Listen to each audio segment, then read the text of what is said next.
Yeah, like, share, and subscribe. Be kind, helpful, and grateful. And buy some silver, some platinum, some crystallized osmium. Don't listen to me. Everything I say is to be taken as bullshit. This is for fun, entertainment purposes only. Do your own research. Blah, blah, blah, blah, blah. All right, now we're going to go to share screen. Let's see. Share screen. Where's share screen at? That's not share screen. Share screen. There we go. Screen sharer. Share screen. Here we go. I've been saying this for a long ass time. This is Dr. Steve Turley. I'm going to go ahead and try and not get myself a strike and advertise his fucking channel because why the hell not, right? Let's see here. That's Dr. Steve Turley's channel right there. And let's see here. Turn it on. All right. Let's see. Is trying to convince you that the midterms are a foregone conclusion, that the Democrats are going to trounce the GOP as Trump's popularity plummets. They told us that 2024 results were a fluke, that voters are done with Trump and the GOP. Well, last night, three special elections just blew that narrative apart into 1,000 pieces. Republicans didn't just win. They dominated. And they dominated with a demographic that the Democrats thought would be the key to their coming permanent majority. In 3 heavily Latino districts, in every single race, the Republicans didn't just hit Trump's 2024 numbers, they crushed them. Make sure to stick them to the very end of this video because we got the race-by-race breakdown, the margin numbers that are astonishing, and what all of this tells us about where the Latino vote is really headed as we barrel on toward the 2026 midterms. Hey, gang, it's me, Dr. Steve, your Patriot Professor, enjoying yet another glorious day in Trump's golden age that you made possible back in November 2024. So if you want a front row seat on how you continue to change the world in ways you never even imagined, you know what to do. Make sure to smack that bell and subscribe button. Also, we got a quick programming note. This Saturday, April 18th, I'll be speaking at the Firm Foundations Academy auction in Ephrata, Pennsylvania, and I want to see you there. This is an evening built around one idea, investing in the next generation of Christian leaders. So grab your tickets at the link below.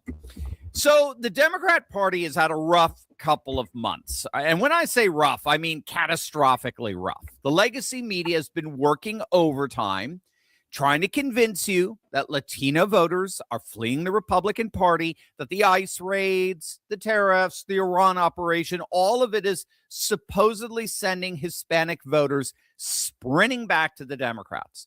And they've been pointing to a few concocted and fabricated data points to try to make that case. Well, then we had last night. Last night happened. And last night, bottom line, was a gut punch to that narrative. 3 major Republican victories last night in 3 heavily Latino districts. And in all 3 races, Republicans didn't just win. They exceeded President Trump's 2024 margins. In fact, they blew it out of the water by double digits. First up, the race for West Miami mayor. Now, for those who don't know, West Miami is about as Latino as it gets in America. We're talking a city that's roughly 90% Hispanic, with the largest group being Cuban Americans. It's the I was about to say they are considering Cubans as Hispanic, which is okay, I guess. Part of South Florida. Cubans like to consider themselves as Cubans, not Hispanics, though. Florida's Cuban exile community. These are people who know exactly what socialism looks like. They fled communism. They got no interest whatsoever in watching the Democrat Party drag America toward the same cliff their parents and grandparents escaped. And last night, the Republican candidate didn't just win the mayoral race. He won it by a margin that was plus 11% over Trump's already incredibly strong 2024 performance in that district. Trump won West Miami, if you don't know, by 31 points. But the Republican mayoral candidate, Eric Diaz-Padrón, he won it by 42 points, an 11-point overperformance, 71 to 29. It was an absolute blowout. And the trajectory of Latino support towards the GOP, as we can see here, has only gone up, not down, since 2024. Second, the West Miami City Council election. Now, same city, same demographics, same story, but if you can believe it, even bigger. The Republican candidate for city council outperformed Trump's 2024 margin by plus 18. Wow. 18 points. The Democrats wanted to flip a Cuban-American community in the shadow of Miami, and they got absolutely shellacked. Again, in a district that's over 85% Hispanic. This is not a fluke.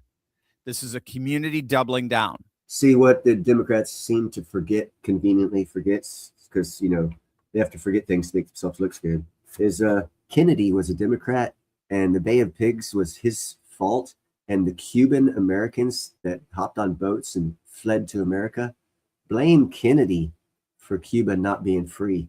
In other words, they blame the Democrats, and they have for about 40 years. And the Democrats refuse to see that and think that they're just willing little slaves that'll vote for them. And they're getting slapped awake right now. Cubans.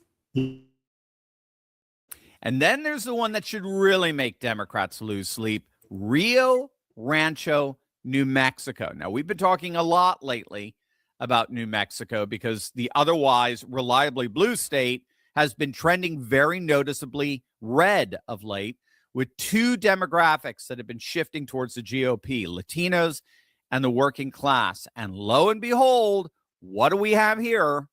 The Republican candidate once again demolished his Democrat opponent in the Rio Rancho mayoral race, outperforming Trump's 2024 margins by an astonishing plus 30 points. 30 points in New Mexico, in a heavily Hispanic working class district. Gang, that's not a blip. That's a realignment. So let me put all three together for you. West Miami mayor, plus 11 over Trump's margin. West Miami City Council, plus 18 over Trump's margin. Rio Rancho mayor, plus 30 over Trump's margin. That's not just a sweep. That's a Democrat catastrophe. That's a Democrat implosion. Seriously, can you imagine what the headlines would be like this morning if the Democrats had won with overperformances like that in 3 simultaneous special elections?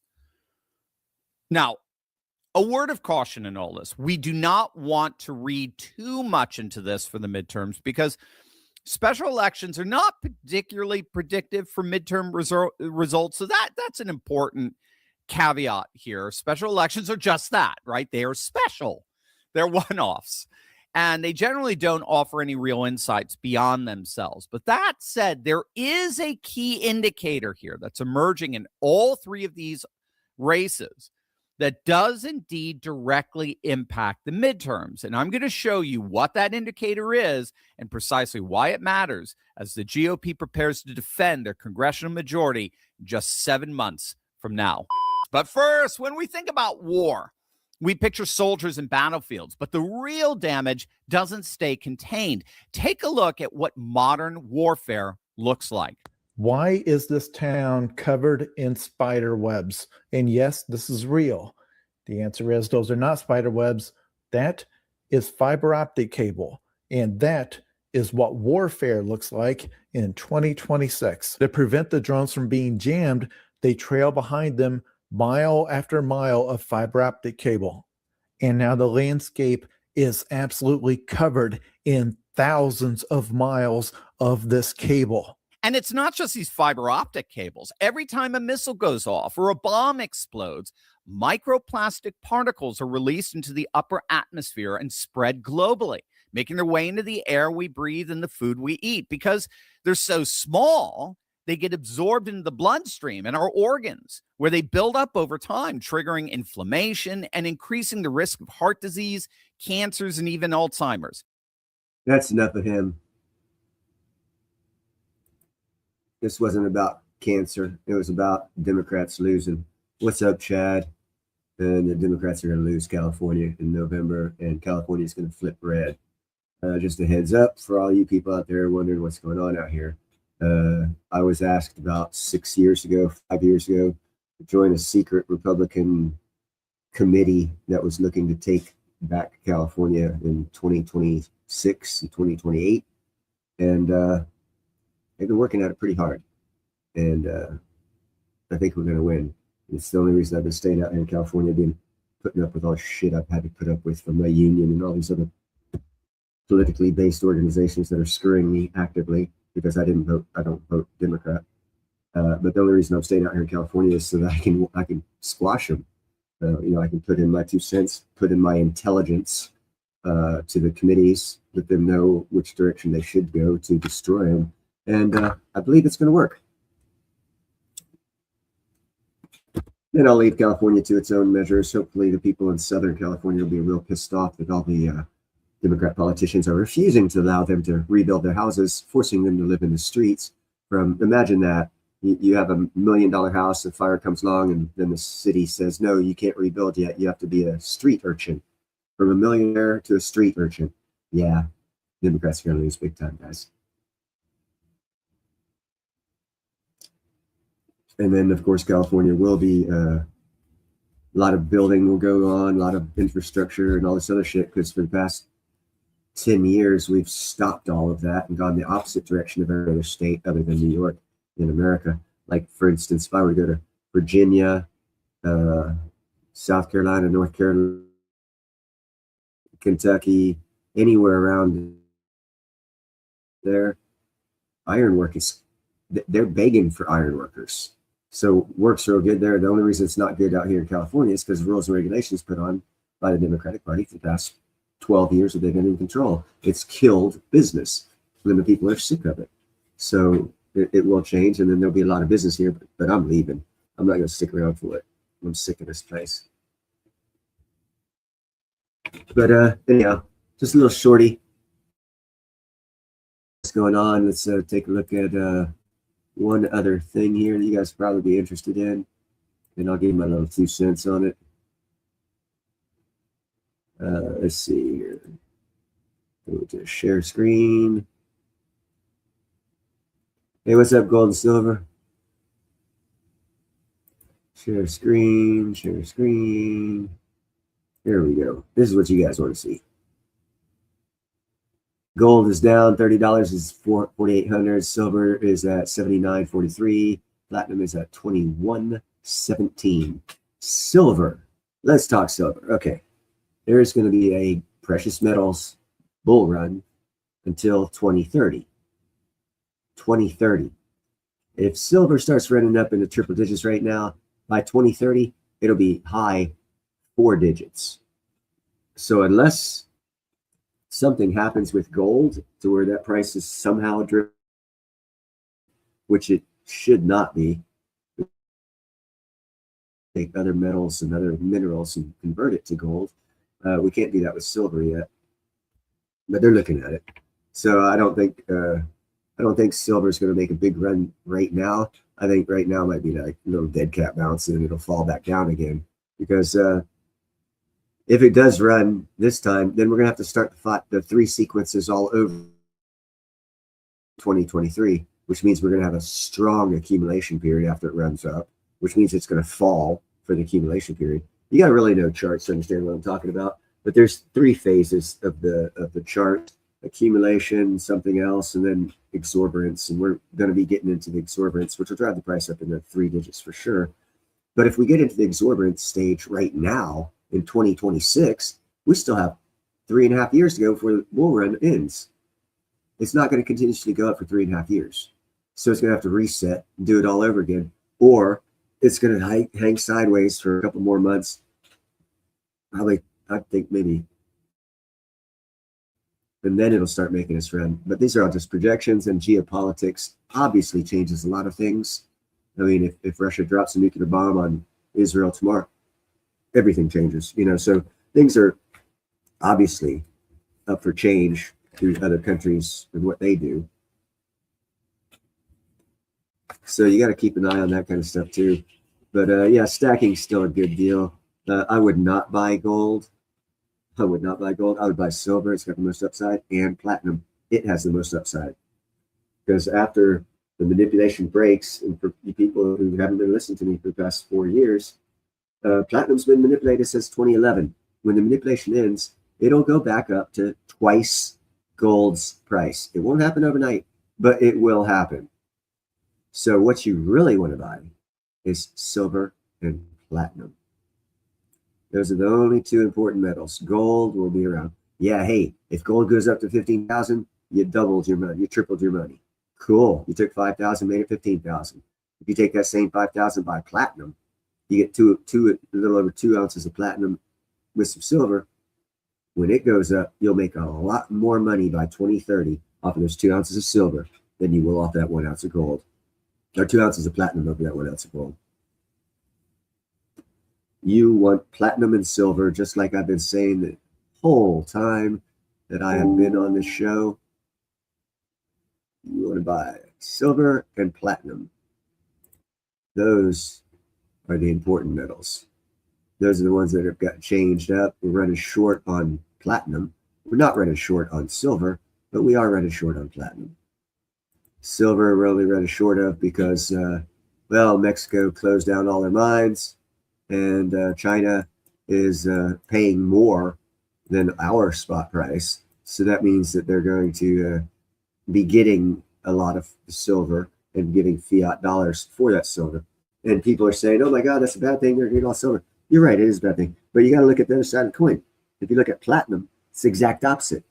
They're offering less for platinum, and America's offering more than platinum than China is. So America is gathering all the platinum. Right now, platinum is controlled by the BRICS nations, mainly South Africa and Russia. So why are we accumulating all the platinum? Oh, have you heard of this? It's called Clean Air Metals. Stock ticker CLRMF. Newest platinum miner on the planet. They have not gone to mining platinum right now. They're still in the exploration phase, but the vein of platinum they found will make them the wealthiest platinum miner on the planet, which means their stock will be about $50 or more for a good decade. Right now it's 5 cents. In 2027, turning of 2028, they will be totally company to a mining company. When that happens, the stock will jump. Shortly thereafter, they will be pulling ore out of the ground. Their stock will jump. Shortly thereafter, their stock by end of 2028 will probably be $5 to $10, and you'll be getting paid 6% dividends, which means you'll be getting paid a lot more in dividends than 5 cents per share. You can buy it right now for 5 cents per share. If you want a residual income for the rest of your life, unless you're only 5 years old, they're $100 at Clean Air Metals. Get yourself several tens of thousands of shares of that, because each share is going to pay you more in dividends yearly than you paid for the stock. That is what you call a solid residual income. That is your 13th retirement check every year. It's a sound investment. I've done all the research. This is not financial advice. This is sound and good advice, because I don't give financial advice. I give good advice. Well, you see what kind of advice he gives. I don't give financial advice. I'm usually right.